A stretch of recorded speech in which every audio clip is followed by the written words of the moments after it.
Mensagem que salva. Muito bem, boa noite, amados irmãos. Nesse momento de meditação da Palavra de Deus, o pastor Daniel tem pregado aqui no Sermão do Monte, no início do Sermão do Monte, que se encontra ali em Mateus capítulo 5, sobre as bem-aventuranças. Presumo que ele continuará a fazê-lo no próximo domingo, mas eu queria pular um pouquinho mais para frente nesse mesmo sermão que Jesus pronunciou, e convido você que abra, por gentileza, a sua Bíblia lá em Mateus capítulo 6, e a gente vai ler um texto, creio eu, bem conhecido nosso, bem conhecido mesmo, né? E eu queria lê-lo nessa noite e transmitir esse recado da parte do Senhor, sempre na expectativa de que seja de edificação para a minha e para a sua vida. A gente, quando prega, nós não estamos pregando apenas para vocês, nós pregamos para nós mesmos. Eu sempre digo, eu não prego apenas aquilo que eu vivo. Se eu for pregar só aquilo que eu vivo, eu vou ter poucos sermões, garanto para vocês. Mas os sermões são desafios para nós, em primeiro lugar, e depois para vocês também. Então, Mateus capítulo 6. Vou tentar ler sem meus óculos, que não encontrei em lugar algum. Mas afastando o braço um pouquinho, acho que eu consigo. Vamos lá, Mateus capítulo 6. Jesus quem está falando, dizendo: por isso vos digo, não andeis ansiosos pela vossa vida, quanto ao que haveis de comer ou beber, nem pelo vosso corpo, quanto ao que haveis de vestir. Não é a vida mais do que o alimento, e o corpo mais do que as vestes? Observai as aves do céu, não semeiam, não colhem, nem ajuntam em celeiros, contudo o vosso Pai Celeste a sustenta. Porventura não valeis vós muito mais do que as aves? Qual de vós, por ansioso que esteja, pode acrescentar um côvado ao curso da sua vida? E por que andais ansiosos quanto ao vestuário? Considerai como crescem os lírios do campo. Eles não trabalham nem fiam. Eu, contudo, vos afirmo que nem Salomão em toda a sua glória se vestiu como qualquer deles. Ora, se Deus veste assim a erva do campo, que hoje existe, e amanhã é lançada no forno, quanto mais a vós outros, homens de pequena fé? Portanto, não vos inquieteis dizendo: que comeremos? Que beberemos? Ou com que nos vestiremos? Porque os gentios é que procuram todas estas coisas, pois vosso Pai Celeste sabe que necessitais de todas elas. Buscai, pois, em primeiro lugar o seu reino e a sua justiça, e todas estas coisas vos serão acrescentadas. Portanto, não vos inquieteis com o dia de amanhã, pois o amanhã trará os seus cuidados. Basta o dia seu próprio mal. Eu queria começar a nossa meditação dessa noite fazendo uma pergunta: qual é a sua ambição? Qual é a sua ambição? E quem sabe, diante dessa pergunta, você pode já se esquivar, dizendo assim: não, pastor, eu não sou ambicioso. E eu entendo o fato de você se esquivar, porque a palavra ambição ganhou uma conotação bastante pejorativa. Mas quando nós vamos para o dicionário, descobrimos que ambição pode ser uma coisa boa, depende da sua perspectiva. Eu tenho aqui anotado no dicionário virtual dizendo o seguinte, definição de ambição. Primeiro, desejo desmedido pelo poder, pelo dinheiro, pelos bens materiais, por glórias, etc. Cobiça. Esse é o sentido negativo que normalmente nós pensamos. Mas tem outro sentido. Ambição também pode ser obstinação intensa por conseguir determinado propósito. Obstinação por conseguir um certo propósito. E se esse propósito é bom, portanto, a ambição se torna uma coisa boa, uma coisa positiva. Quando lemos esse trecho do Sermão do Monte, vemos aqui que Jesus considerou que todos estamos buscando alguma coisa. Todos estamos correndo atrás de alguma coisa. Todos nós temos presente em nossos corações uma ambição, que pode ser positiva ou pode ser negativa. Existe a ambição negativa, que é a nossa própria segurança material, é estarmos demasiadamente preocupados conosco, com a nossa própria comodidade, mas existe uma ambição positiva, que é o reino de Deus e a sua justiça. Eu queria pensar sobre esses dois tipos de ambição com vocês nessa noite. Primeiro, pensando aqui nessa ambição negativa, ambição mundana, que é a nossa própria segurança material. Quando olhamos aqui para o texto que acabamos de ler, nos damos conta que por 3 vezes Jesus fala sobre uma questão bastante contemporânea, que sempre esteve presente, mas sobretudo nos nossos dias tem se intensificado, que é a questão da ansiedade. Ansiedade. Quem de nós nunca ficou ansioso na vida? Todos temos os nossos momentos de ansiedade, mas isso vem se intensificando. Por exemplo, aqui no versículo número 25, você vê que ele já começa dizendo, não andeis ansiosos. Quando pulamos para o versículo 31, não vos inquieteis. E quando vamos para o versículo 34, outra vez Jesus diz, não vos inquieteis. É bastante significativo e paradoxal que com tanto avanço da ciência e com tanta comodidade que nós temos hoje em dia, com tantas facilidades, as clínicas dos psicólogos estão cada vez mais cheias, cada vez mais lotadas. E essa geração mais nova, que tem coisas que nós nem sonhávamos ter quando éramos da idade deles, cada vez mais ansiosos. É uma questão bastante moderna sobre a qual Jesus está falando. E podemos aqui deduzir, queridos, que não tem como permanecermos ansiosos e confiarmos em Deus ao mesmo tempo. São coisas autoexcludentes.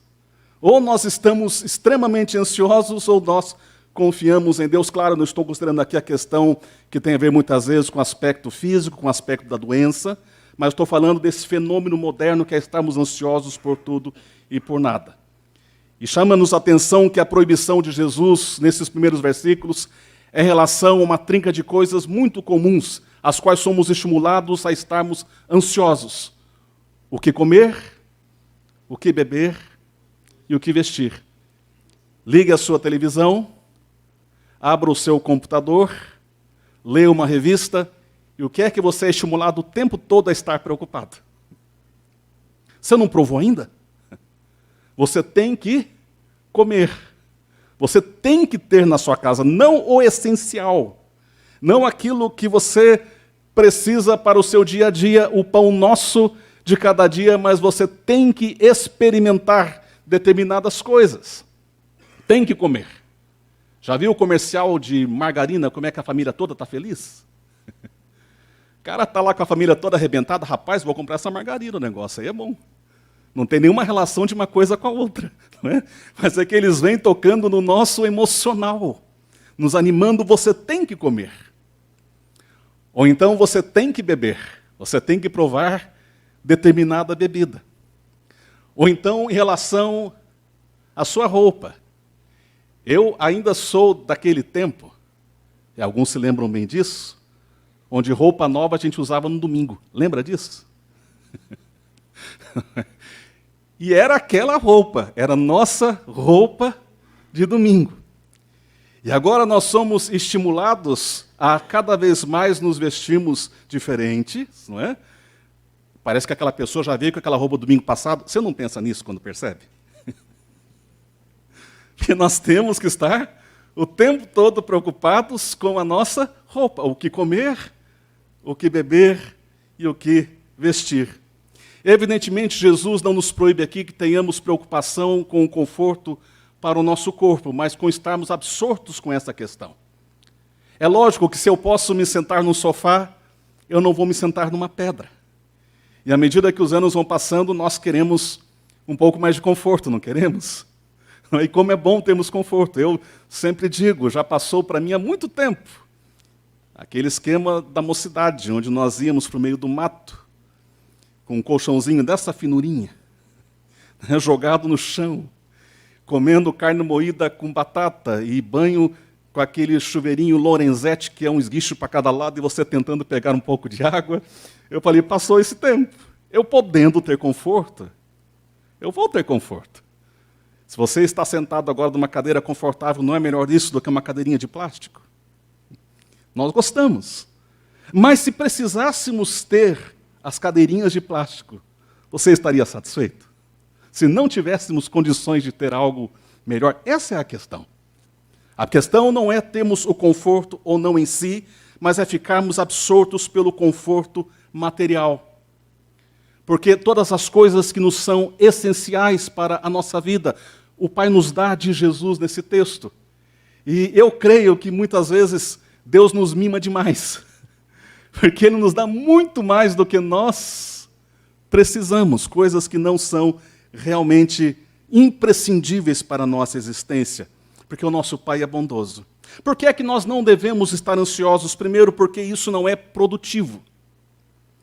Isso acaba gerando só tristeza, ansiedade, angústia, faz com que nós fiquemos preocupados com coisas que realmente não são necessárias. Estamos sofrendo, às vezes, por coisas que realmente não são imprescindíveis, não são fundamentais para a nossa existência. E esse é o segundo ponto, não devemos andar ansiosos porque não é necessário. Como diz aqui no versículo 8, duas vezes, versículo 8 e versículo 32, Jesus diz, vosso Pai sabe do que vocês necessitam. De tal forma que muitas vezes quando Ele diz não, é porque você não necessita. Mas tudo aquilo que você de fato precisa para a sua vida, o Pai sabe do que você necessita. E mais ainda, nós não devemos andar ansiosos porque não vale a pena, porque tal preocupação só se justificaria se a nossa sobrevivência física fosse tudo em nossa vida, e não é. Nós não vivemos simplesmente por viver. Você pensa num leão, por exemplo, qual é o propósito do leão? É só viver. Para que o leão vive? Para todo dia, né? Estar encontrando a sua caça, na verdade diz que a leoa que vai atrás da caça para o folgadão, né? E ele está preocupado em simplesmente sobreviver no seu habitat. Jesus diz, os gentios é que vivem dessa forma. Quem são os gentios aqui? São aqueles que ainda, de fato, não conhecem a Deus. Aqueles que ainda não tiveram, de fato, um encontro com Cristo. Aqueles que ainda não entenderam que o mais importante não são as coisas materiais. Os gentios se preocupam com essas coisas. Quantas conversas vazias você encontra nas pessoas que ainda não têm Jesus? Já notou isso? Quanta futilidade, quantos valores vazios, quanta energia gasta e quantas preocupações por elementos que realmente não são necessários, porque os gentios fazem dessas coisas o supremo bem das suas vidas. Por que é que nós não devemos estar preocupados com isso? Por que é que essas coisas são ruins? E aí, indo para o versículo 25 até o versículo 30, Jesus nos mostra que não devemos andar preocupados, primeiramente porque a preocupação é incompatível com a fé cristã. Com a fé cristã. Quando vamos para o versículo número 30, por exemplo, Jesus chama aqueles que assim andam preocupados, naquela famosa piadinha nossa, de homem bully. Homem de pouca fé. Né? É o homem bully. Aqui no versículo 30 ele diz, vocês são homens, não andem preocupados com isso, homens de pequena fé. E ele nos manda olhar tanto para a experiência humana, como para a experiência subhumana. Quando pensamos na experiência humana, somos lembrados no versículo 27 que nós não nos fizemos e não nos mantemos. Você escolheu nascer?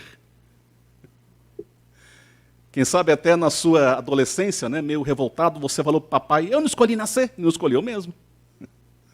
Você não escolheu nascer, você não escolheu estar nessa época, por que não 1825? Por que agora? Por que na sua família? Por que naquele contexto? Por que naquela cidade? Por que neste país? Nós não nos fizemos. Quem nos fez foi Deus, quem nos deu a vida foi Deus, e nós não nos mantemos vivos, diz Jesus no versículo 27, qual de vocês, por ansioso que esteja, pode aumentar suas vidas? Acrescentar um côvado à sua existência que seja. Um côvado era uma medida entre 45 e 66 centímetros, mais ou menos, dependia da região. Mas a ideia aqui presente é, quem de vocês consegue aumentar as suas vidas? Você pode ir para a academia, pode comer comida só natureba, você pode estar se cuidando, de repente vai cruzar a rua e é atropelado, acabou. Você não domina a sua vida. Lógico que nós nos cuidamos, lógico que tomamos as nossas preocupações, mas não nos fizemos e nem nos mantemos vivos. Quem nos deu a vida foi o Senhor nosso Deus. E aí está a lógica da pergunta do versículo 25, a pergunta de Jesus. O que é mais importante? É a roupa, é a nossa comida, a nossa bebida ou a nossa vida? O que é mais importante? Se Deus nos deu o mais importante, que é a vida, será que Ele não vai dar as demais coisas que nós precisamos para continuarmos vivendo? Essa é a colocação logo no início, no versículo 25. Não é a vida mais do que o alimento, e o corpo mais do que as vestes? Se Deus cuida do maior, que é a nossa vida, que é o nosso corpo, nós não podemos confiar nele para cuidar do menor, que é o nosso alimento, a nossa roupa, a nossa comida, a nossa bebida, as coisas que nós precisamos para viver. Também quando olhamos para a experiência subhumana, Jesus está dizendo: aquieta o teu coração. Vocês querem saber como é que o Pai está cuidando de vocês? Olhem para os pássaros. Vocês já viram um passarinho morrendo de fome? Lá em Astorga nós tínhamos, como aqui, um vidro assim transparente no salão social, e volta e meia tinha passarinho morto no chão, que ele queria dar um rasante e não percebia que era vidro. Então eu já vi um passarinho morrer batendo no vidro. Já vi passarinho morrer perdendo a cabeça com xilingada, coisa dos antigos, viu? Estilingue. Com xilingada. Já vi um monte de morte com veneno. Agora, passarinho morrendo de fome, eu nunca vi. Vocês já viram? Sem estar engaiolado? E Jesus está dizendo assim: quem sustenta as aves é o Pai de vocês. Será que o teu complexo de inferioridade é tão grande que você acha que vale menos que um passarinho? Se Deus cuida das aves, será que Ele não vai cuidar de você?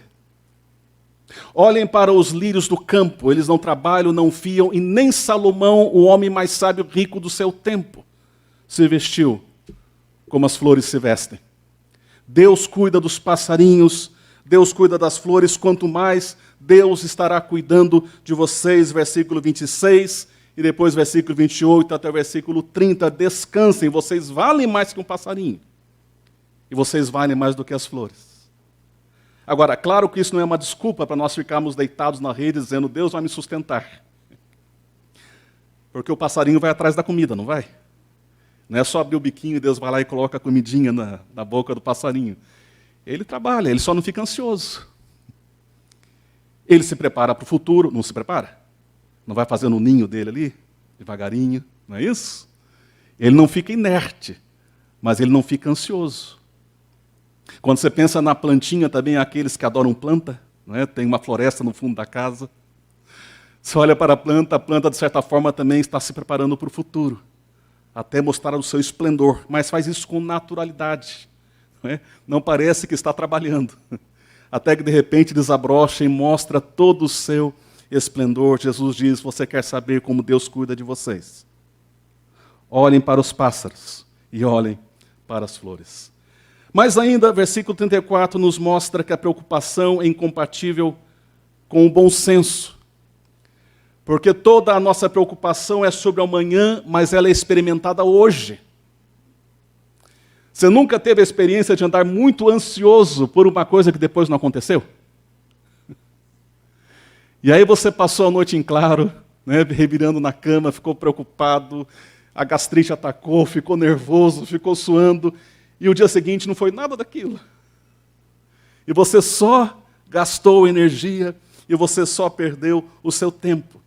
A preocupação é uma perda de tempo, de pensamento e de energia. É claro que nós devemos tomar os nossos cuidados. Nos é permitido, sim, planejarmos o nosso futuro, mas não devemos estar preocupados com ele. É o que diz aqui o versículo 34. Não vos inquieteis com o dia de amanhã, pois o amanhã trará os seus cuidados, basta o dia o seu próprio mal. Se surgir um mal no dia, trate dele no dia. Mas não sofra por... quem está falando para vocês não é nenhum super-homem, não. Porque essa é uma questão nossa, é uma questão minha. Quantas e quantas vezes nós estamos sofrendo por uma coisa que sequer aconteceu depois. E perdemos o nosso tempo e gastamos a nossa energia. Se cada dia tem as suas dificuldades, por que é que nós devemos antecipá-las? Essa é a ambição equivocada. Essa é a ambição que não deve ocupar o nosso coração. Mas em seguida Jesus nos fala qual é a ambição verdadeira. Qual é a ambição que realmente vale a pena? Onde é que nós devemos gastar a nossa energia, o nosso tempo, os nossos recursos, os nossos esforços? O que é que deve ocupar a primazia na nossa mente e nos nossos corações? Ele diz: busquem em primeiro lugar o reino de Deus e a sua justiça. E o demais deixe com Deus. Todas as demais coisas vos serão acrescentadas. Quando se fala a respeito do reino, isso tem a ver com a soberania geral de Deus sobre tudo aquilo que Ele criou e sobre a história. É o domínio de Deus sobre as suas criaturas, sobre toda a sua criação e sobre a sua história, é o governo de Deus. Que, no caso da história humana, foi prejudicado pela entrada do pecado do mundo, como nós bem sabemos. Mas que Ele providenciou um processo de reversão, até que tudo outra vez esteja convergindo para Ele, que é a redenção em Cristo Jesus, o nosso Senhor. Mas enquanto esse dia não chega, nós estamos neste mundo, embora dele não sejamos. E devemos aqui procurar viver cada vez mais o reino de Deus e os seus valores. Na dimensão pessoal, à medida que nos submetemos a Ele. Procuramos ir para a palavra do Senhor, entender qual é a sua vontade. É uma conversão que começa assim, no entregarmos o nosso coração a Jesus, mas que deve acontecer todos os dias ao longo da nossa existência, porque o nosso coração é mau e é rebelde. E nós vamos para a palavra, e isso é conversão diária, é quando diante da palavra eu me curvo e digo: o Senhor tem razão. O Senhor tem razão. E eu vou me submetendo a este rei, eu procuro conhecer cada vez mais ao Senhor, para que Ele reine em minha vida. Procuro participação maior no reino de Deus. Procuro submeter não apenas a minha vida ao Senhor, mas a minha casa, o meu casamento, a minha família, os meus filhos, a minha moralidade pessoal. É onde eu entendo que a minha vida não pode ser departamentalizada, onde as coisas de Deus estão restritas à igreja, mas mesmo no meu estudo, mesmo na minha profissão, eu procuro fazer as minhas atividades com espírito de servo, de obediência ao Senhor, procurando viver os princípios e os valores do reino de Deus no ambiente onde eu estou inserido. E vou vivendo pela graça de Deus, refletindo o seu reino, mostrando que existe um Senhor sobre mim. Sendo o diferencial, muitas vezes, no lugar onde eu estou participando. E também, queridos, esse reino vai se expandindo à medida que nós o propagamos, tem a ver com a evangelização. Quando falamos de Jesus, para que outros corações também se curvem diante do Senhor. Para que ainda no tempo presente, joelhos se dobrem diante de Jesus Cristo e reconheçam que Ele é Senhor para a glória de Deus Pai. Buscarmos o reino de Deus é mais do que buscar a igreja. A igreja é a agência do reino. Buscar o reino de Deus tem a ver com todos os dias da nossa vida nos submetermos ao Senhor e sermos colaboradores para que outros também o façam, pela evangelização, pela pregação da palavra de Deus. E não apenas o reino devemos buscar, diz a palavra, mas também devemos buscar a sua justiça. Justiça, especialmente no Novo Testamento, tem a conotação de retidão. É buscarmos a retidão de Deus em nossas vidas. Isso inclui a justiça individual e a justiça social, que são mencionados no Sermão do Monte. Por exemplo, o pastor está pregando nas bem-aventuranças, e ali está, no capítulo 5, versículo 6, bem-aventurados que têm fome e sede da retidão de Deus. Tem fome e sede de justiça. Ainda no capítulo 6 desse mesmo sermão, Jesus diz: cuidado para não exercerem a justiça de vocês diante dos homens, e em seguida nos dá uma série de diretrizes em relação a esse tema. São os nossos pensamentos e atitudes sendo compatíveis, sobretudo as atitudes sendo compatíveis com os padrões de Deus, seja nas nossas relações interpessoais, seja na sociedade corrompida. Porque ainda que o mundo é mau, Jesus diz, não se entreguem. Não é assim, não, o mundo é mau mesmo, só vai piorar, eu lavo as minhas mãos.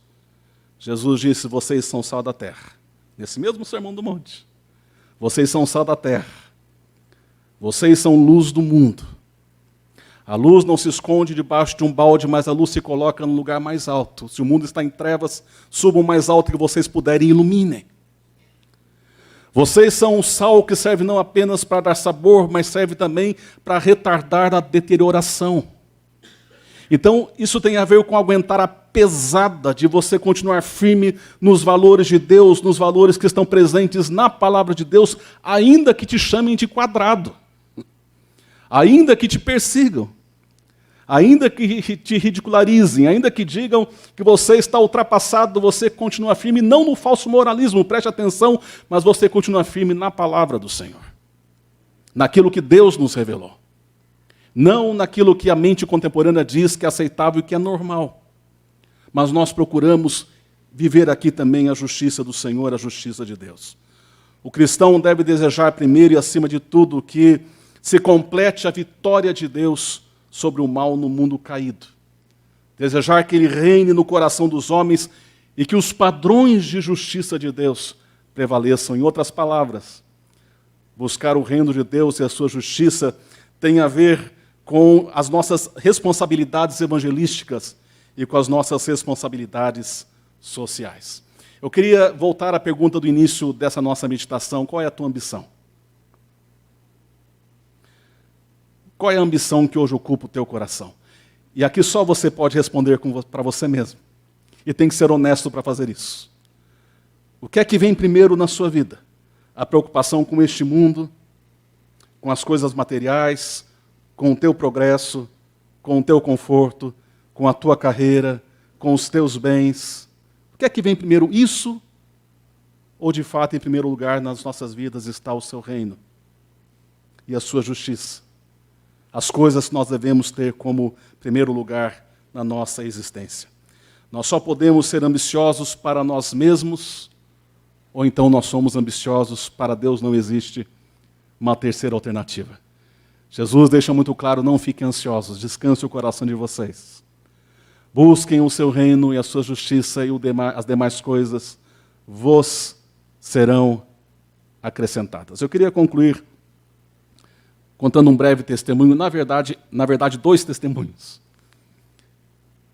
Em primeiro lugar, sobre o tempo quando nós fomos missionários. Vocês sabem, fomos missionários na Bolívia há 8 anos, mas contando o tempo que ficamos aqui no Brasil, 11 anos vivendo de ofertas.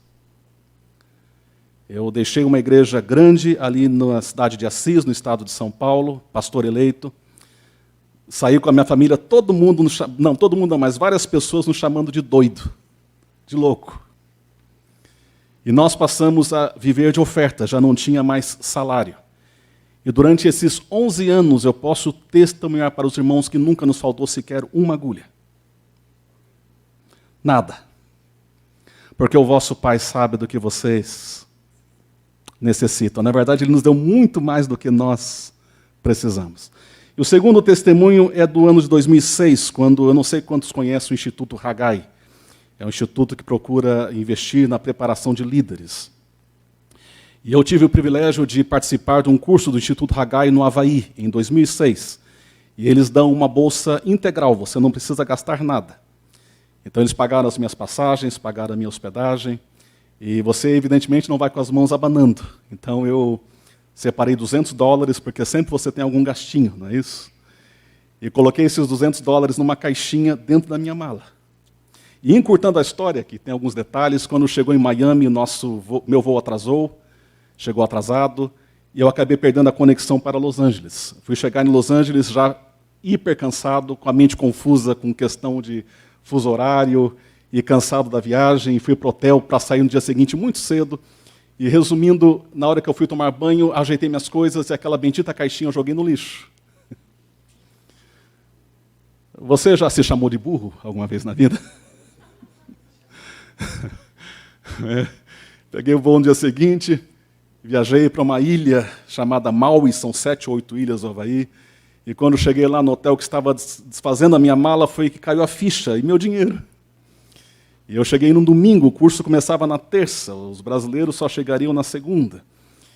E eu, assim, muito frustrado comigo mesmo, né, com aquela burrice, com aquele momento estúpido de distração. E encurtando a história, eu me lembro que havia saído do elevador, havia um corredor comprido, uma porta anti-incêndio, depois uma sacada, onde você via o mar. E eu fui até aquela sacada, olhando assim para o mar, eu fiz uma oração pedindo a Deus 2 coisas. Eu falei, Deus, em primeiro lugar, que quem encontre aquele dinheiro seja alguém que precisa. E segundo, se o Senhor quiser me dar esse dinheiro de volta, é bem-vindo, Senhor. Você já fez uma oração que parece que sua oração não passa do teto? Já teve essa impressão? Foi a minha impressão. Fiz aquela oração, saí da porta, vim no corredor, outra vez em direção ao elevador. Quando eu ia entrar no elevador, estava ali um senhor da África, nigeriano, um senhor negro. E ele me perguntou assim, está tudo bem com você? E eu nunca o havia visto, disse, não está bem, não. E por que não está bem? Aí eu contei para ele a história rapidamente da minha estupidez. Ele falou, quanto você perdeu? Perdi $200. É muito dinheiro. Aí entramos no elevador e, de repente, ele pega a mão e coloca na minha mão alguma coisa. E você sabe qual é o estereótipo que nós temos do africano, não sabe? Quer dizer, eu sabia que ele estava me dando algo. Você fala assim, ele precisa mais do que eu. Era a minha visão. Depois descobri que era um empresário riquíssimo. E eu falei assim, irmão, não precisa, eu estava só contando uma história. Ele olhou bem fundo nos meus olhos e disse, irmão, nós não nos encontramos por acaso. Você não olha na hora, educação brasileira. Ele saiu, a hora que eu abri, eu tinha $300 nas minhas mãos.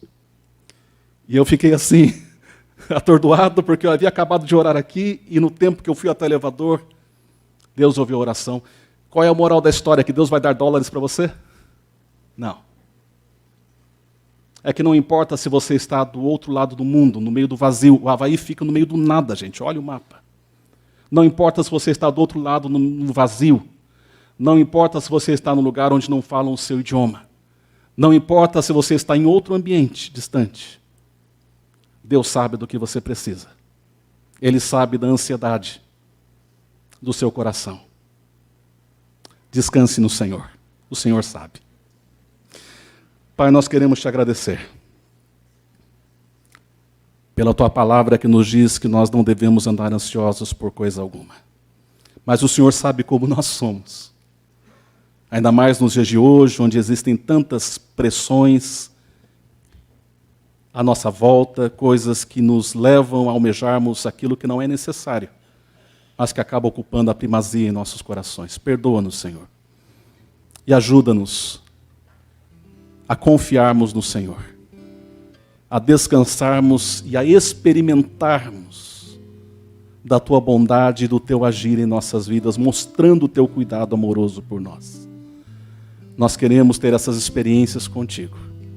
Ó Deus, aqueles nessa noite aqui que quem sabe entraram por essas portas com o coração tão preocupado, aquieta, Senhor, aquieta. E ensina-nos no nosso dia a dia, não apenas na igreja, mas no nosso dia a dia a buscarmos em primeiro lugar o Teu reino e a Tua justiça, na certeza de que as demais coisas nos serão acrescentadas. Amém. Nós pedimos em nome de Jesus. Amém. Amém.